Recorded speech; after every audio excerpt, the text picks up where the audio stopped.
ಈಗಾಗಲೇ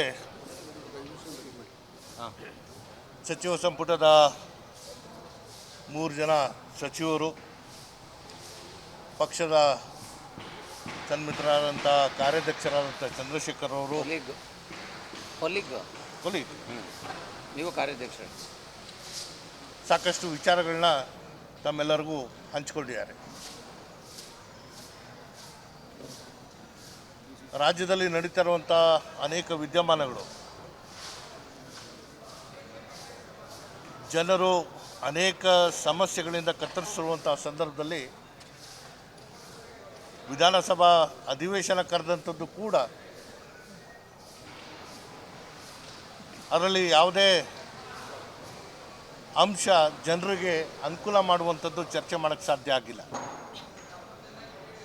ಇವತ್ತು 2 ಪ್ರಮುಖವಾದಂಥ ಅಂಶಗಳನ್ನ ಪ್ರತಿಪಕ್ಷದವರು ಪೂರ್ಣ ಮಾಹಿತಿ ಇಲ್ಲದೆ ಮಾನ್ಯ ಮುಖ್ಯಮಂತ್ರಿಗಳನ್ನೇ ಗುರಿಯಾಗಿಟ್ಕೊಂಡು ರಾಜ್ಯದಲ್ಲಿ ಅಸ್ತಿತ್ವದಲ್ಲಿರುವಂಥ ಕಾಂಗ್ರೆಸ್ ಸರ್ಕಾರವನ್ನು ಗುರಿ ಮಾಡಿಕೊಂಡು ಅವರ ಹೇಳಿಕೆಗಳು, ಬಹುಶಃ ಇದರಲ್ಲಿ ತನಿಖಾ ತಂಡಗಳಿಗೆ ದಿಕ್ತಪ್ಪಿಸುವಂಥ ಪ್ರಯತ್ನ ಕೂಡ ಇವರು ಮಾಡ್ತಾಯಿದ್ದಾರೆ. ಸತ್ಯ ಸಂಗತಿಗಳು ನಮ್ಮ ಮುಂದೆ ಬಂದೇ ಬರುತ್ತೆ. ಯಾರ್ಯಾರ ಹೆಸರು ಇವತ್ತು ಹೊರಗೆ ಬಂದಿದೆ ಅಂಥವರು ಅವರ ಸಮಜಾಯಿಸಿ ಕೊಡೋ ಬದಲು ತನ್ವೀರ್ ಸೇಠ್ ಅವರೇ ಬಾಯಿ ಬಿಡಲಿ ಅಂತ ಹೇಳುವಂಥ ಮಾತುಗಳು ಆಡಿದ್ದಾರೆ. ನಾನು ಹೇಳುವಂಥ ವಿಚಾರಗಳಿಗೆ ಈ ಸಂಪೂರ್ಣವಾದಂಥ ಏನು ಪ್ರಕರಣ ಇದೆ ಅದು ನಾನು ಹೇಳ್ದಂಗೆ ನಡೆಯುತ್ತೆ ಅಂತ ಹೇಳುವಂಥದ್ದು ತಪ್ಪು. ಯಾವಾಗ ಪ್ರಾಧಿಕಾರದ ಮೇಲೆ ಆರೋಪ ಬಂದಿದೆ, ಆ ಪ್ರಾಧಿಕಾರದ ಸದಸ್ಯನಾಗಿರೋ ನಾನು ಸಹಜವಾಗಿದ್ದೇನೆ, ನಂದು ಏನಿಲ್ಲ ಬೇರೆಯವ್ರದ್ದು ಅಂತ ಹೇಳುವಂಥದ್ದು ಅಲ್ಲ. ಕಾನೂನು ರೀತಿಯಲ್ಲಿ ನಡೆದಿರುವಂಥದ್ದು ಅಥವಾ ಕಾನೂನು ಬಹಿರ್ವಾಗಿ ನಡೆದಿರುವಂಥದ್ದು ಏನೇ ಇದ್ದರೂ ಕೂಡ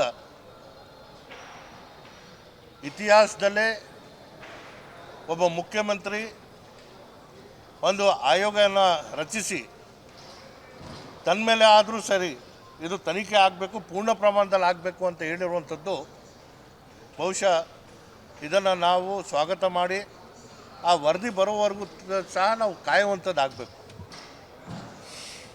ಈಗ ಜಮೀನು ಕಳ್ಕೊಂಡಿರೋರು ಅವರು ಅದರ ಪರಿಹಾರ ರೂಪದಲ್ಲಿ ಏನು ತೊಗೊಂಡಿದ್ದಾರೋ ಇಲ್ವೋ, 50-50 ಅನುಪಾತ 2016ರಲ್ಲೇ ಜಾರಿಗೆ ಬಂತು. ಈ ಎಲ್ಲ ಪ್ರಕರಣಗಳು ನಾವು ನೋಡಿದಂತಹ ಸಂದರ್ಭದಲ್ಲಿ ವಿನಾಕಾರಣ ಮಾನ್ಯ ಮುಖ್ಯಮಂತ್ರಿಗಳವರಿಗೆ ತೇಜೋವಣೆ ಮಾಡುವಂತಹ ಪ್ರಯತ್ನ ಇಲ್ಲಿ ನಡೀತಾ ಇದೆ. ರಾಜ್ಯದ ಮುಖ್ಯಮಂತ್ರಿಗಳಾಗಿ ಏನು ವಿವಿಧ ನಿಗಮಗಳಿಗೆ ಹಣನ ಮೀಸಲಿಡಬೇಕು, ಅದು ಅವರ ಆಯವ್ಯಯದ ಮೂಲಕ ಮಾಡಿದರೂ ಕೂಡ ಅದರ ನಿರ್ವಹಣೆ ಮಾಡುವಂತಹ ಜವಾಬ್ದಾರಿ ಯಾರ್ದಿರುತ್ತೋ ಅವ್ರನ್ನ ನಾವು ಪ್ರಶ್ನೆ ಮಾಡಬೇಕು ವಿನಾ ಸರ್ಕಾರದ ಮುಖ್ಯಸ್ಥರನ್ನೇ ಗುರಿಯಾಗಿ ಇಟ್ಕೊಂಡು ಮಾತಾಡುವಂಥದ್ದು ಸರಿಯಲ್ಲ. ಲೋಪಗಳಾಗಿಲ್ಲ ಅಂತ ನಾನು ಹೇಳಲ್ಲ. ಈಗ ನಮ್ಮ ಸಚಿವರು ಎಲ್ಲ ದುಡ್ಡು ವಾಪಸ್ ಬಂದ್ಬಿಟ್ಟಿದೆ ಅಂತ ಹೇಳಿದ್ದಾರೆ. ಬರುವಂಥದ್ದು ಸಹಜವಾಗಿ ಬರಲೇಬೇಕು. ಆದರೆ ತಪ್ಪು ಮಾಡಿರೋರಿಗೆ ಯಾವುದೇ ಕಾರಣಕ್ಕೆ ನಾವು ಕ್ಷಮೆ ನೀಡೋದಿಲ್ಲ. ಇದನ್ನು ಭಾಳ ಸ್ಪಷ್ಟವಾಗಿ ಹೇಳಬೇಕಾಗುತ್ತೆ.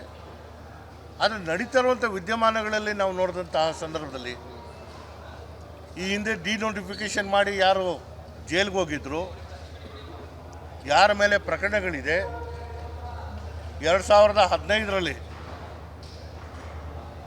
ಸನ್ಮಾನ್ಯ ಕುಮಾರಸ್ವಾಮಿ ಮೇಲೆ FIR ಆಗಿದ್ದಂಥದ್ದು ಯಾವ್ಯಾವ ಕಾರಣಕ್ಕೆ ಯಾವ್ಯಾವ ಸಂದರ್ಭದಲ್ಲಿ ಆಯಿತು ಅಂತ ನಾವು ನೋಡ್ತಾ ಬಂದಂತಹ ಸಂದರ್ಭದಲ್ಲಿ ಆವತ್ತು ED ಆಗಿರ್ಬೋದು, ಇನ್ಕಮ್ ಟ್ಯಾಕ್ಸ್ ಸರ್ವರ್ ಆಗಿರ್ಬೋದು ಮಧ್ಯಪ್ರವೇಶ ಮಾಡಿರಲಿಲ್ಲ.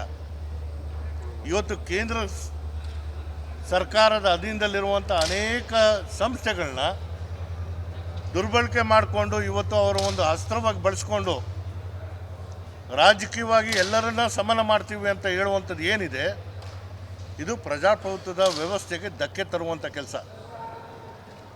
ನಾಳೆ ನಡೆಯಬೇಕಾಗಿರುವಂಥ ನಮ್ಮ ಜನ ಆಂದೋಲನ ಕಾರ್ಯಕ್ರಮ ಈ ರಾಜ್ಯಕ್ಕೆ ಈ ರಾಷ್ಟ್ರಕ್ಕೆ ಸ್ಪಷ್ಟವಾದಂತಹ ಸಂದೇಶವನ್ನು ಕೊಡಬೇಕು. ಜನರಿಂದ ಆಯ್ಕೆ ಆಗಿರುವಂಥ ಸರ್ಕಾರ ಎಷ್ಟು ಸುಭದ್ರತೆಯಿಂದ ನಾವು ಕಾರ್ಯನಿರ್ವಹಿಸ್ತಾ ಇದ್ದೀವಿ, ಸಲಹೆಗಳು ಕೊಡುವಂತಹ ಕೆಲಸ ಇವತ್ತು ಪ್ರತಿಪಕ್ಷವರು ಮಾಡಬೇಕಾಗಿರುವಂಥದ್ದು. ವಿನಾಕಾರಣ ಜನರ ಕಾಲಹರಣ ಮಾಡಿ ಜನರ ಸಮಸ್ಯೆಗಳಿಗೆ ಪರಿಹಾರ ಸಿಗದಂಗೆ ಅವರು ಒಂದು ರಾಜಕೀಯದ ಒಂದು ನಿಲುವನ್ನು ತಗೊಂಡಿದ್ದಾರೆ. ಈ ಎಲ್ಲವೂ ಜನರ ಮುಂದೆ ಇಡುವಂಥ ಕೆಲಸ ನಾಳೆ ನಡಿಬೇಕಾಗಿರುವಂಥ ನಮ್ಮ ಕಾರ್ಯಕ್ರಮದಲ್ಲಿ ಭಾಳ ಸ್ಪಷ್ಟ ರೀತಿಯಲ್ಲಿ ಒಂದು ಸಂದೇಶ ಕೊಡುವಂಥದ್ದಕ್ಕೆ ಪಕ್ಷದ ವತಿಯಿಂದ ನಾವು ಆಯೋಜಿಸಿದಂಥ ಕಾರ್ಯಕ್ರಮಕ್ಕೆ ರಾಜ್ಯದ ಉದ್ದಕ್ಕೂ ನಮ್ಮ ಕಾರ್ಯಕರ್ತರು ಸೇರುವಂಥದ್ದಾಗುತ್ತೆ. ನಾಳೆಯ ಕಾರ್ಯಕ್ರಮ ಏನು ಆರೋಪ ಪ್ರತಿ ಆರೋಪಗಳು ಮಾಡ್ತಾಯಿದ್ದಾರೆ ಅದಕ್ಕೆ ತಕ್ಕಂಥ ಉತ್ತರ ಕೊಡುವಂಥ ವೇದಿಕೆ ಆಗುತ್ತೆ ಅನ್ನೋ ನನ್ನ ಒಂದು ನಂಬಿಕೆ ಇದೆ. ಹೀಗಾಗಿ ವಿನಾಕಾರಣ ಒಬ್ಬರ ಮೇಲೆ ಬೆರಳು ತೋರಿಸುವಂಥದ್ದಲ್ಲ. ಯಾವ ಪ್ರಕರಣಗಳು ನಡೆದಿತ್ತೆ, ಯಾವ ಕಾಲದಲ್ಲಿ ನಡೆದಿತ್ತು, ಆವತ್ತು ಆಡಳಿತದ ವ್ಯವಸ್ಥೆಯಲ್ಲಿ ಯಾರಿದ್ದರು, ಯಾರು ಮಾಡಿದ್ರು ಅನ್ನೋದು ಕೂಡ ಸ್ಪಷ್ಟವಾಗಿ ಹೊರಬರುವಂಥ ಆಗುತ್ತೆ ಅನ್ನೋದನ್ನು ನಾನು ನಂಬಿದೆ.